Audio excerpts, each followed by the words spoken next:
স্বাগত আমার একটি নতুন ভিডিওতে। এই ভিডিওতে আমরা দেখব HTML ডিপ সম্পর্কে। এখানে আমরা div.html নামে একটি ফাইল তৈরি করে নেই। এই ফাইলটাকে আমরা লাইভ সার্ভার দিয়ে ওপেন করে নেই। এখন লাইভ সার্ভার দিয়ে ওপেন করার পর আমরা এখানে যে কোডগুলো করব সেই কোডগুলো এখানে শো হবে। এখন শুরুতে আমরা এখানে আসব। এখন HTML এর যে টেমপ্লেটটি আছে এটি লোড করে নেব এবং এখানে লিখব div টেস্ট, লিখে জাস্ট আমরা ক্লিক করব। এখানে একটা h1 ট্যাগের ভিতরে লিখব div এলিমেন্ট অফ HTML। এখন যদি আমরা এতটুকু শো করি সেক্ষেত্রে দেখতে পারবো যে এখানে এরকম দেখাচ্ছে। এমন বড় দেখার কারণ হচ্ছে আমার স্ক্রিনটা 150% জুম করা আছে। এখন যদি আমরা এখানে ফিরে আসি এবং এখানে এসে একটি div নেই, এর ভিতরে কি ঘটতেছে এখন যদি আপনি এটি দেখতে চান সেক্ষেত্রে আমরা এখানে কিছু এলিমেন্ট যোগ করার পর আপনাকে দেখাচ্ছি। এখানে জাস্ট লিখলাম this is a div, just এতটুকু লিখলাম। লেখার পর আমরা যদি এখানে এসে শো করি সেক্ষেত্রে এমন দেখতে পাচ্ছেন। এখন নর্মাল একটি টেক্সট। এখন div ব্যবহার করলে কি ঘটে এই ব্যাপারটা যদি আপনি বুঝতে চান, রিলেট করতে চান, সেক্ষেত্রে আপনাকে ডেভেলপার মোডে যেতে হবে। এখানে থেকে ইন্সপেক্ট করলে আপনি দেখতে পারবেন যে ডিভের ভেতর চলে এসেছেন। এখন যদি আমরা H1-এ নেই সেক্ষেত্রে দেখবেন যে এখানে সমস্ত যে এরিয়াটা আছে এটি কভার করে নিতেছে এবং ডিভে আসলে এটিও ঠিক একইভাবে সমস্ত এরিয়াটা কভার করে নিতেছে। কিন্তু আমরা H1-এ কিছু লিমিটেড প্রপার্টি অ্যাড করতে পারি স্টাইল করার জন্য। আমরা যদি চাই ডিভে আনলিমিটেড প্রপার্টি অ্যাড করতে পারি এবং আমাদের নতুনত্ব যে ডিজাইনগুলো আছে এগুলো ইমপ্লিমেন্ট করতে পারি। এখন আমি যদি এখানে থেকে জাস্ট স্টাইলে যাই, স্টাইলে আছে আমি ডিভের এখানে গেলাম, এখানে গিয়ে লিখলাম উইডথ 500 পিক্সেল। আপনি এখানে দেখতে পারবেন যে আমার ডিভের যে এরিয়াটা আছে এটি ছোট হয়ে গেছে। এখন যদি আমি এখানে 100% দেই সেক্ষেত্রে আপনি দেখতে পারবেন যে ঠিক আগের মতো হয়ে গেছে। এখান থেকে আপনি 50% ব্যবহার করতে পারবেন।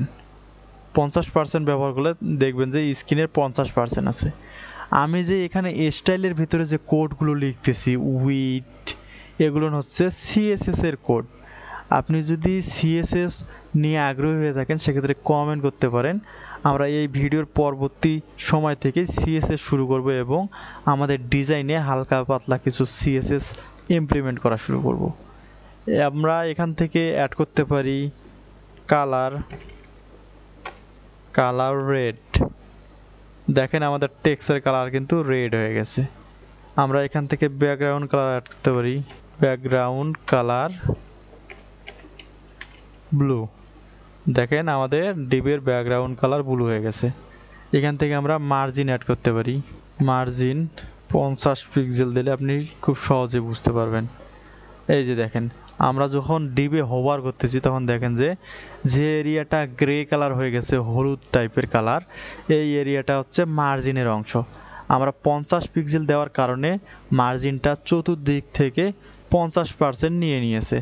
আমরা বিস্তারিত আলোচনা করব পরবর্তী যখন আমরা CSS নিয়ে হালকা পাতলা লেখাপড়া করব তখন আমরা দেখতে পারবো।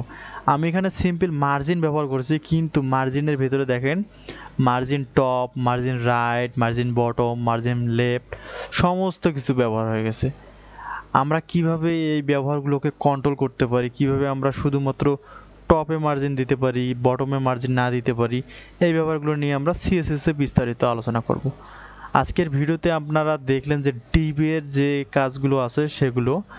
আর ডিভ দিয়ে আমরা মূলত HTML-এ অনেক ধরনের কাজ করে থাকি।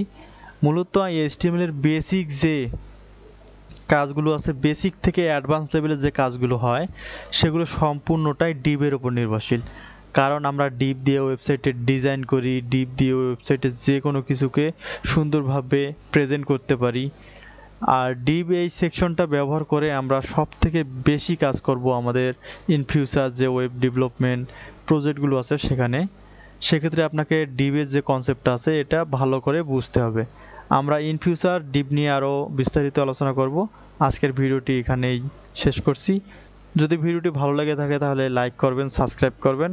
আপনার বন্ধুদের সাথে শেয়ার করতে পারেন যারা ওয়েব ডেভেলপমেন্ট এবং ডিজাইন নিয়ে আগ্রহী। ধন্যবাদ।